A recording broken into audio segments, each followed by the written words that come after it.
আব্বা ওই যে কি খায় আমি ওই খাবো। এ বলো ওই খাওয়া জিনিস নাকি ওরা হলো নিষাদ দ্রব্য।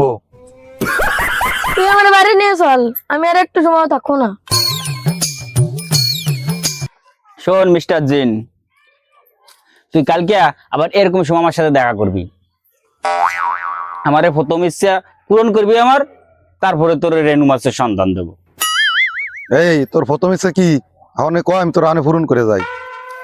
শোন, তোর হচ্ছে হলো ইচ্ছে পূরণ করার ক্ষমতা হলো একটা, আগের মতো তো ওই 3-4 নাই। হ্যাঁ, এই জন্য আমি একটু রাত্রে ভাবি চিন্তা নই, তারপর কালকে আসিস, কালকে তোরে কবা নিয়ে আমার ইচ্ছে কি। এ ভাই তুই যেন কালকে আমার ফিরোস নিয়া আমার বাবার একটা ইচ্ছা যদি আমি পূরণ না করতে পারি তাহলে আমি কি জিনিস বাদশা। ঠিক আছে তুই থাক, কালকে আবার তোর দেখা হবে।